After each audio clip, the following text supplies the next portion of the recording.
packages in the mail. You open them up, there's a bunch of junk in there, crazy costumes and different things they send us, and they called all the time, just want to wish you a happy birthday, and then that fag in there, you can do this and do that, you need to get away from that fag. And I mean, it's just that every day, 24/7, for the last about 6 months.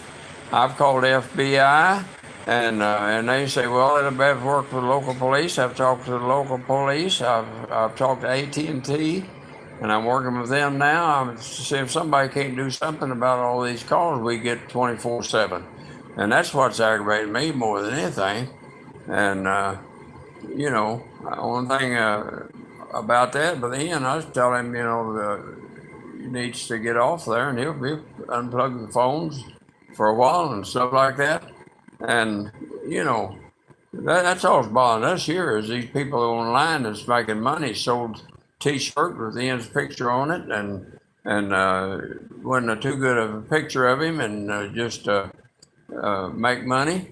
That's the only reason you're on there, and this is his best friend on here that he worked for the last 8 or 9 years or so, and he was 93 years old when he died. He was 80 something before Ian ever met him, and he's took him to hospitals. He's took him to doctors. He's done different things to help him. He's went to Walmart for him and run errands for him. And when he was in a nursing home for a while, he'd go down and visit with him, and whatever he needed, Ian go get it for him, or stuff like that.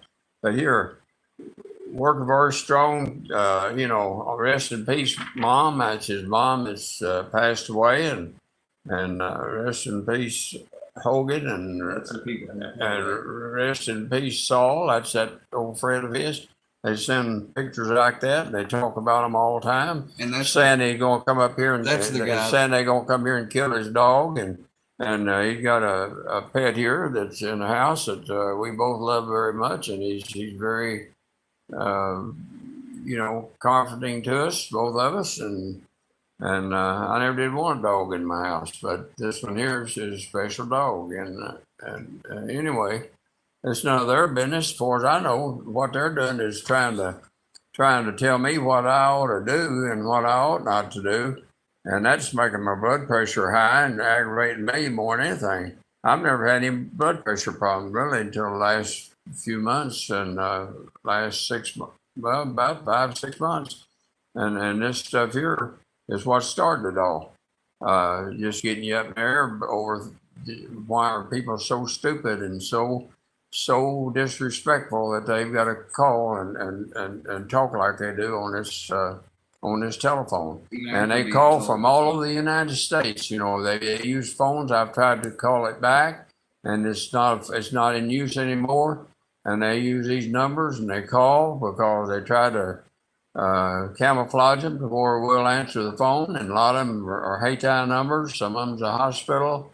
And, just different things. And all that stuff ought to be illegal, and it ought to be against the law, and it ought to be a federal law calling from all over the United States. And they call the police, and they come here to our house and at 11 o'clock at night and see, you said, they impersonated the police department. Yeah, they impersonated the police department on the line, act like there's police and whatever. I mean, all that stuff ought to be criminal stuff, and I'm going to try. I'm going to keep calling until I get someone that listens and does something about it, because what they're trying to do is get me. They ought to be. I mean, we got a little bit of rights on this end of it.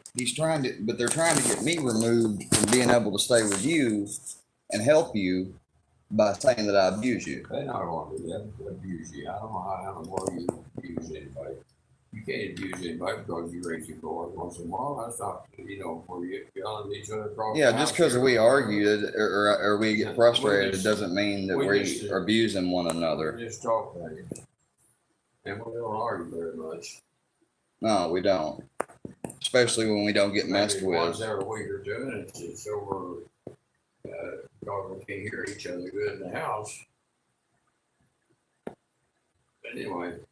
My grandpa wanted to say this, guys, because you know, when that guy puts on a suit that's called him a fat bastard and everything else, and then he did that thing on Iceman's, and he says he pulled down his pants and it was a fake pee, but you know, who knows that other than himself? Work very strong, work very strong, work very strong.